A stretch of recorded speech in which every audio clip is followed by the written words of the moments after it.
These NBA players are not human. Up ahead, Neesmith, blocked!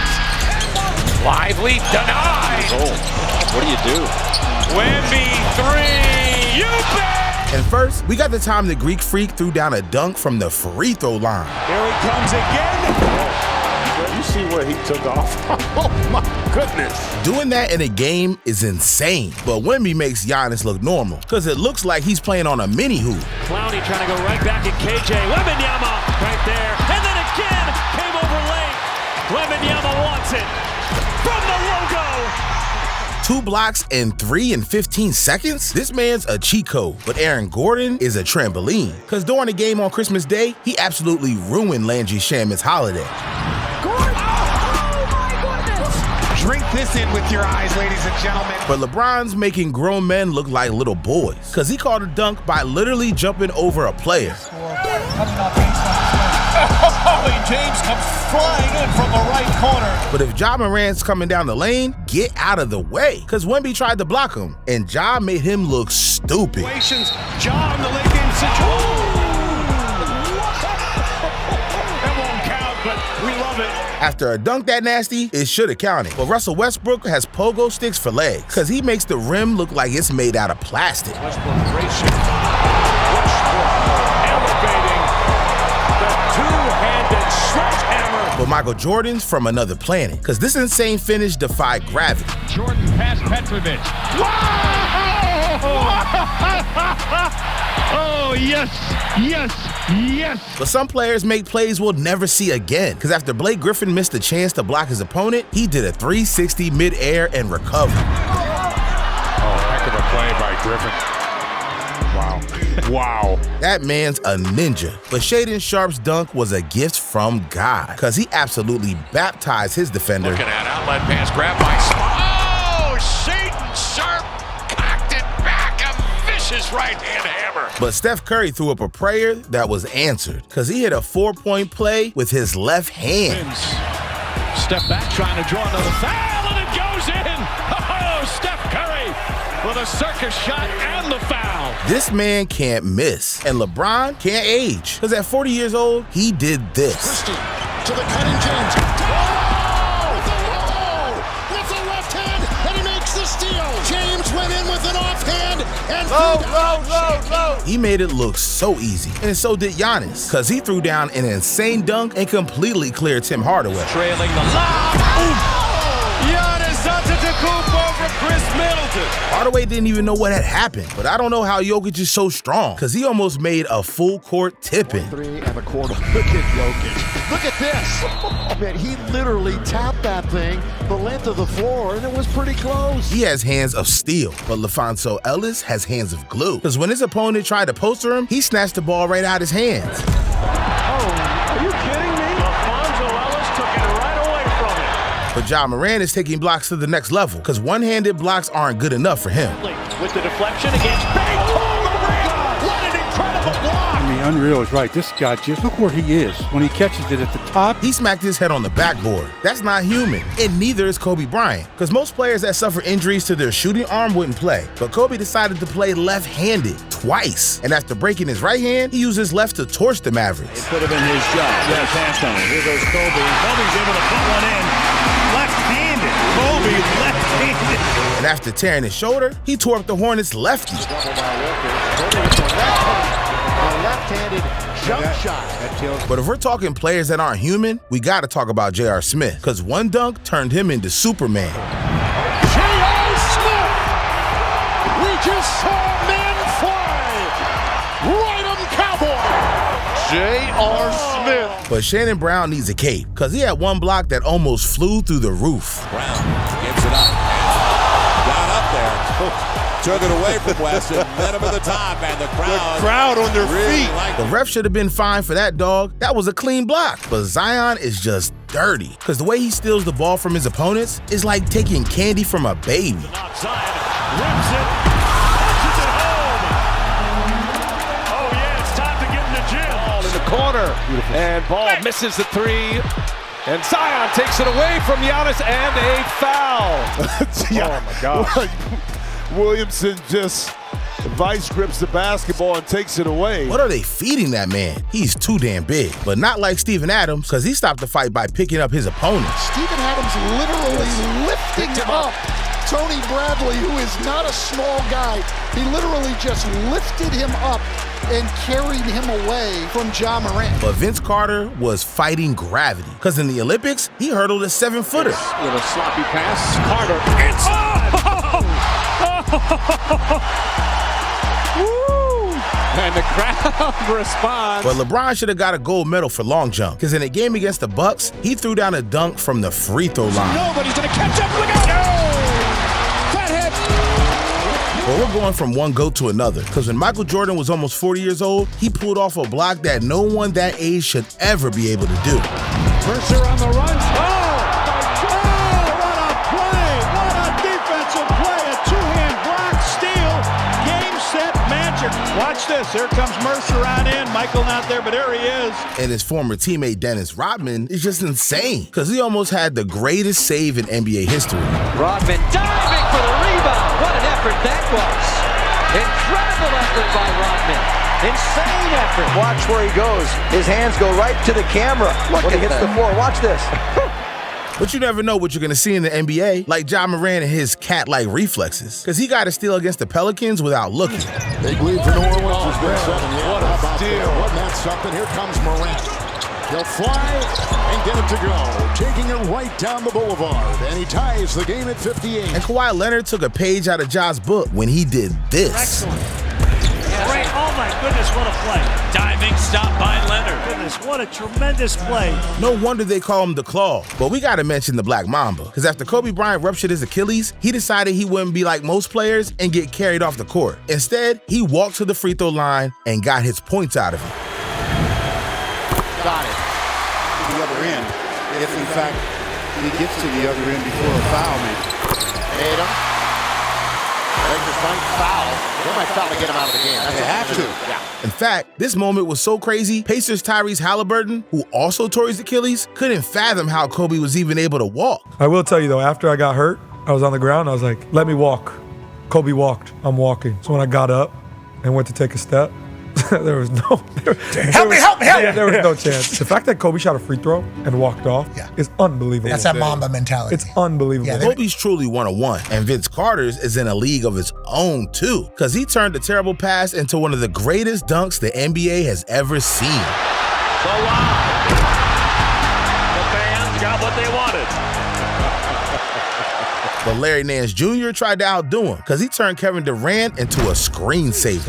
KCP in the middle. Bounce. Larry Nance! Look at Larry Nance! Throw that baby down!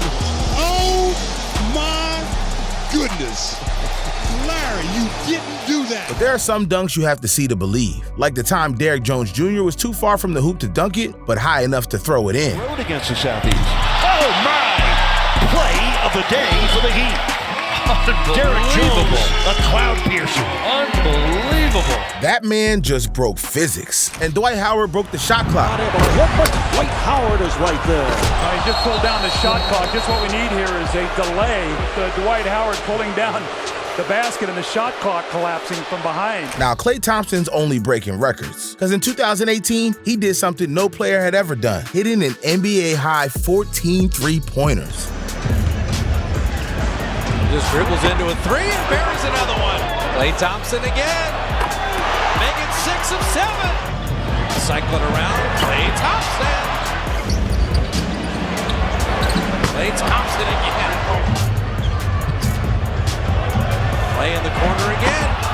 I don't think Klay will come out until he gets 40, and I think he has. Yes. Klay's got another one. Catch and shoot three. There it is. For NBA history, he got it! 14 threes in a game! Has never been done until tonight. Dude shoots like a robot. He's automatic. But what if I told you Ja Morant has a secret advantage? Because he has a deformity that helps him dominate. How do you guys adjust for Ja having one arm that's way longer than the other one? Hey, you know my secret. See, I thought we was keeping a secret for everybody in the league, your scouts, whoever got the Grizzlies when y'all play us. Yeah, I do got a longer arm. It's the left. I mean, y'all not gonna stop it, but Since the secret out now, there you go. My left hand bigger as well. But Vince Carter's part of a different species. Because at 42 years old, this man could not stop dunking. Man, you really got to make a difference here. Oh, that'll help. Terrific as a Hornet a couple of years ago. Wow! Here's Carter. Vince Carter. Trellón. Dobla el pase, Vizcate, acabó. Loose ball, Len gets it, missed it, hammered back in. Go. Gets it back. Dunk. Take it away.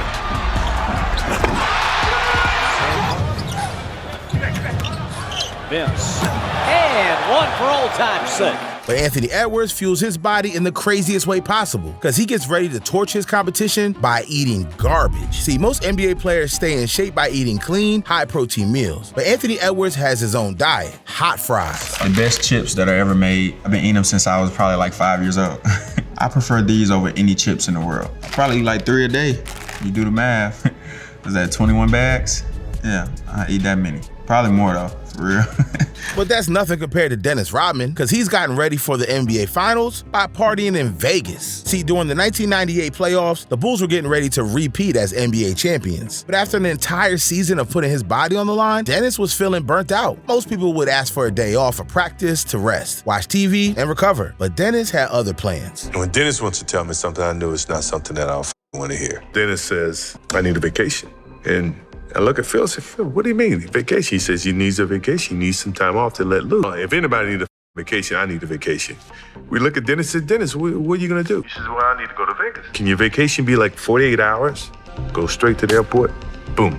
They don't hear or see Dennis for 48 hours. Most players would have been hungover or extremely tired, but Dennis isn't human. Phil now, his whole motive is to get Dennis back in shape. Everybody starts running in a line, and Phil blows a whistle. Whoever's at the back, run to the front. Now, you can't stop. Whoever's in front controls the pace. So I tell everybody in that group, say, look, whoever gets in the front of that row, slow down to a walk. We're just gonna jog and jog and jog and jog. Dennis takes off. Boom. Now, he blows a whistle. Now, we cannot stop until we get back in front of Dennis. It took us 4 laps to catch up to Dennis. And clearly, Dennis' vacation paid off because the Bulls went on to win the NBA Finals. That's legendary. But there's a legend about the Thompson twins you won't believe because they were supposed to be under 6 feet tall and manifested their height. See, Ausar and Amen Thompson had dreams to play in the NBA since they were kids. But there was one small problem. Their mom was 5'6" and their dad was 5'11". And they knew if they wanted to play in the NBA, they had to be taller than that. So every day for years, they manifested they'd be as tall as LeBron James. And well, it worked, because somehow they both ended up being 6'7". I think it was our dad's, because he's like big in manifestation. So he wanted us to manifest everything. Like my mom's like 5'6", my dad's like 5'11". So we wrote like 6'9" all over the bed, because that's how tall we wanted to be. And not only did they become tall, but they also became freak athletes. As Amen Thompson strips Steph once again. The and slip hammer. With a rebound to Harden. James Harden to the basket. Blocked from behind by Ausar Thompson. Brunson's so smart. Oh my goodness! Oh no! Oh no, he didn't! Oh, he just got Precious Achiuwa! Tested all the way. Fade ahead to Ausar Thompson down the lane. Throws it down. Those kids are special, and size does matter. Ask Kawhi Leonard, because the only reason he made the NBA is the size of his hands. See, the average NBA player is 6'7", but even though Kawhi is 6'7", he's anything but average, because his hands give him unique powers that allow him to play like a 7-footer. And his hands might even be more out of proportion. A massive Shaq-like 11.5 inches wide. Shot clock at 9. Murray takes it and tried to jam and was rejected at the rim. It was Kawhi Leonard is doing it all. My goodness. What a defensive play. Well, and it looked like he blocked it with one of those fingers. But Dennis Smith Jr. was born with a different gift because he has an extra body part found in less than 20% of humans. See, Dennis Smith Jr. was one of the bountiest players in the league. And with a vertical jump of 48 inches, it was clear he was a one-of-a-kind athlete. But no one knew the half of it until he tore his ACL. Because most players that suffer this injury are out for 1 year. However, Dennis was different because when doctors examined his leg, they found out he somehow had an extra ACL. The rumor is you tore your ACL and found out 7 days later that you had 2 ACLs. Yep, I tore it. You had a spare tire, huh? Yeah, I did, man. That was a lie. Yeah, so did I. Nah, that's a fact. They got into the surgery room you know, standard procedure. And when I wake up, he was telling me, you got 2 ACLs, like you had an extra one. He say 20% of humans got it, and you can only find it during surgery. That made my recovery process hella easy. About 2-3 months before I was back on the court. Bouncy as hell. My vert went up. Really? I think the extra one was better. That's I should have been got rid of the first one. But a torn ACL couldn't stop Rajon Rondo either, because he tore it mid-game and finished with a triple-double. See, in 2013, Rajon was balling against the Hawks, when all of a sudden, one play changed his life. He tried to make a jump pass and tore his ACL. Now, most players would have been done for the year, but Rajon didn't even realize he tore it, so he kept playing, and no one knows how. But he finished the game with 16 points, 11 assists, and 10 rebounds. Well, after the loss, he noticed his leg was swollen, and he knew with the Celtics playing on ABC in 2 days, he had to heal what he thought was a hyperextended muscle. But when he saw the team doctor, he was shocked. I go, about to get ready for the game, I take my shower. The doctor's like, oh, go sit on the table for a second. I'm like, for what? He did the ACL check on me. He was like, you're not playing today. I'm like, what? But LeBron James won't let a major injury happen to him, because his entire day is designed to take care of his body. See, most people don't know this, but LeBron spends $1.5 million on his body every year. And this goes toward a personal trainer, a personal chef, and intense recovery. I'm talking massages, red light therapy. He even spends close to half his day sleeping. But there's 2 methods of recovery that LeBron does that's only seen in the movies. Cryotherapy, which literally freezes his body. When you get into the machine, you'll be about minus 110 degrees Celsius, and then it will drop to about anywhere between minus 145 and 150 degrees Celsius. Your skin temperature will drop 40 to 50 degrees, basically to freezing. And this tricks the brain into, thinking that you're freezing. The brain triggers a systemic reaction in the bloodstream that creates anti-inflammatory proteins. Those proteins are what decreases inflammation. And recovery for his cells in a hyperbaric chamber. It's kind of a no-brainer if you can kind of have the time and the investment to use it. And he'll be in there for about an hour and a half, which is probably about the optimal time to be in there for. 10 o'clock, T-Ball. 10 o'clock, you got it. He's enjoyed using this thing, especially during this time of year where every little edge counts. And at the rate he takes care of himself, he might play another 5 years.